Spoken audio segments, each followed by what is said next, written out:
Moikka, mun nimi on Nana Heikkilä. Mä oon personal trainer ja bloggaaja. Me ollaan täällä Forever Herttoniemessä Tikiksen porukalla taas keksimässä vähän uutta kivaa teille tehokkaita treeniliikkeitä.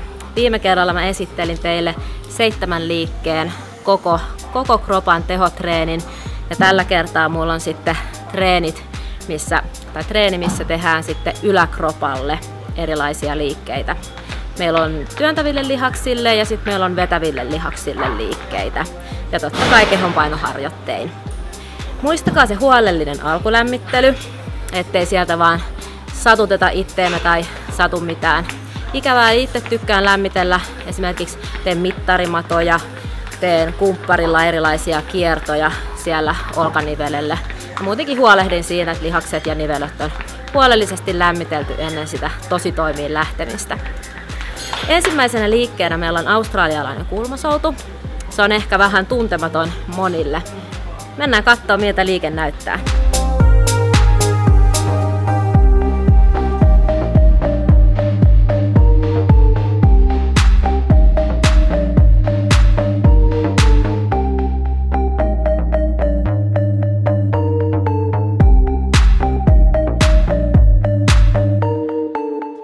Yes, eli se oli käänteinen kulmasoutu, a.k.a. Australian pull-up.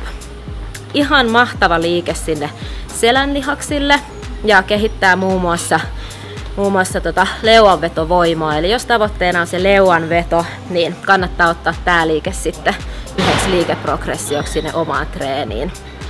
Siinä muistetaan pitää yläkropassa ja keskivartalossa tiukka hallinta ja sieltä lähdetään vetämään tankoa tuohon rinnan korkuudelle suurin piirtein. Jännitetään hetkeksi aikaa liike ja palautetaan hitaasti. Eli ei tehdä mitään semmoista kauheat heiluntaa ja rytinällä ylös, vaan liike on hallittu ja koko ajan siellä hallinnassa. No niin, ja seuraavana liikkeenä meillä on korotettu punnerrus. Eli saadaan vähän erilaista ärsykettä sinne lihaksille. Korotettu punnerrus ottaa pikkasen enemmän tuohon rinnan yläosaan ja hartioihin. Pikkasen haastavampi kuin tavallinen punnerrus, eli jos ei tavallinen punnerrus mene vielä puhtaasti, niin sit kannattaa pysyä siinä, mutta tästä saa vähän sitä uutta, sitä jotain siihen treeniin. Mennään katsomaan.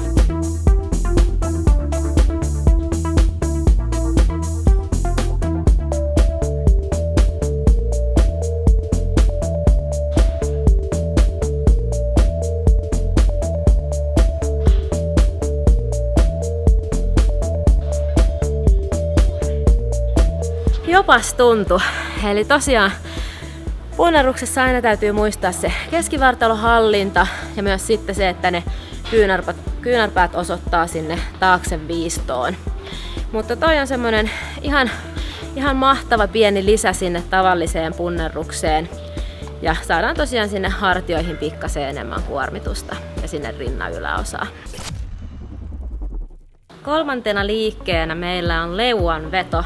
Eli ihan kuningasliike sinne koko yläkropalle, kuormittaa tehokkaasti taas niitä selän vetäviä lihaksia, sama myös tutuhartioissa, ojentajissa, hauiksessa, myös keskivartalossa. Jos ei saa vielä ihan puhtaasti niitä leukoja ilman mitään kippauksia ja heijauksia, sinne kannattaa ottaa sitten esimerkiksi toi kuminauha helpottamaan liikettä. Ja mäkin tossa nyt kun mä teen vähän enemmän toistoja, niin käytän itsekin kuminauhaa, niin saa sen liikkeen sitten puhtaasti ja oikealla suoritustekniikalla.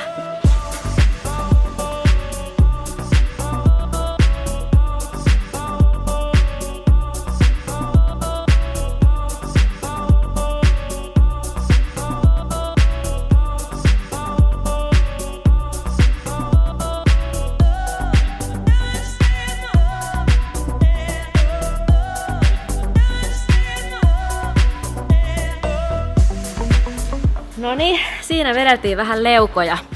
Eli tosiaan siitä voi ottaa, on pari erilaista otetta. Eli nyt mitä mä tein, niin myötäotteella se ottaa pikkasen enemmän tonne selkään, leveisiin selkälihaksiin. Ja sitten taas voi tietysti kokeilla vastaotteella, niin silloin saa sitten hauikset sinne mukaan liikkeeseen enemmän. Mutta leuanvedossa muistaa sen, että se lapojen aktivointi on tärkeää, eli se liike lähtee sieltä lavoista. Ei vaan vedetä itteemme käsillä ylös, vaan ensin aktivoidaan se selkä ja sieltä tuodaan rintakehä sinne tangolle, pikkasen kurotetaan taaksepäin ja siinä on meillä puhdas leuka. No niin, seuraavaksi meillä on luvassa dippi. Yksi kunkkuliikkeestä myös kehonpainoharjoittelussa. Asennolla pystytään vaikuttaa siihen, että missä liike tuntuu eniten. Tuntuuko se rintalihaksissa vai ojentajissa? Mutta kerron teille kohta vähän enemmän tästä.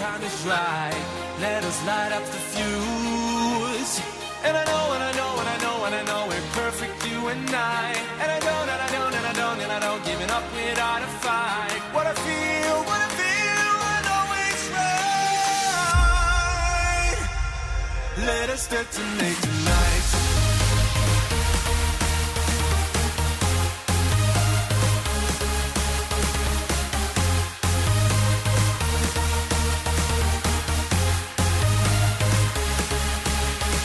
All right, eli siinä vähän dippailtiin. Mä käytin napuna vastuskuminauhaa, eli pikkasen sain kevennettyä sitä oman kehon painoa. Ja mä tein dipit tolleen pystyasennossa ja toin kyynärpäät lähelle kroppaa, niin mä sain sen tuntuman enemmän sinne ojentajalihaksiin.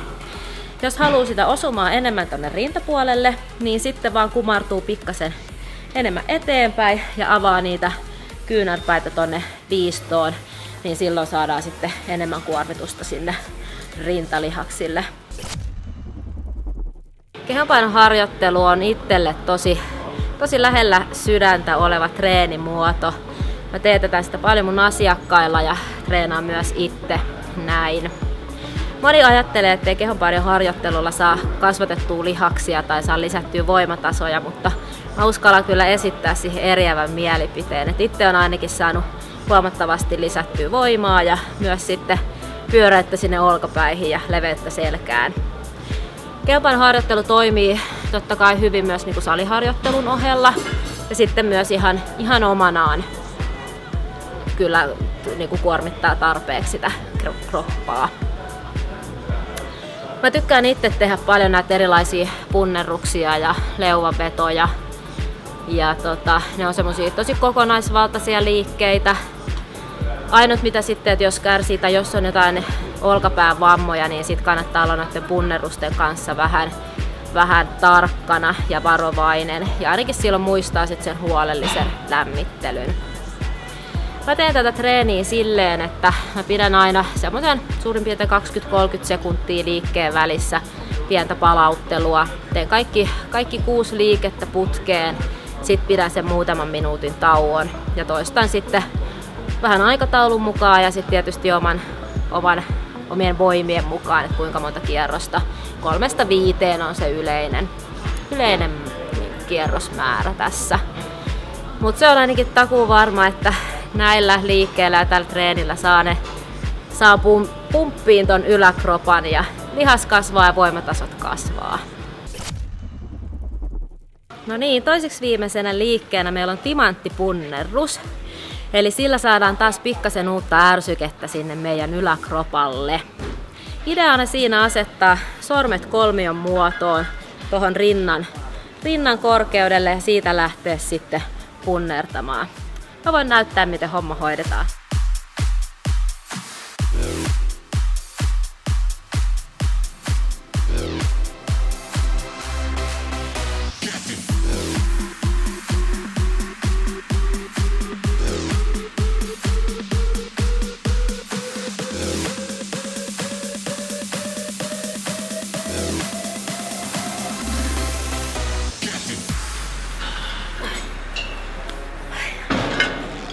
Heijakkaa. Alkaa olemaan jo yläkroppa vähän hapoilla. Joo, eli toi timanttipunnerus siis, siinä otetaan osumaa pikkasen enemmän tonne ojentajalihaksille. Ja taas peruspunneruksen tavoin muistetaan, että keskivartalo on tiukkana, alaselkä ei pääse sieltä notkistumaan kun noustaan ylös. Mä tein 2 eri variaatioa, polvet ilmassa ja sitten polvet maassa. Eli aloittelijoille se polvet maassa oleva versio on sitten se, mistä kannattaa aloittaa. No niin, viimeisenä liikkeenä meillä on negatiivinen leuanveto, eli jarruttava leuanveto. Tosi hyvä tapa kehittää sitä omaa leuanvetovoimaa. Näytän kohta, miten liike menee. Kannattaa ottaa myös sinne omaan liikepankkiin mukaan.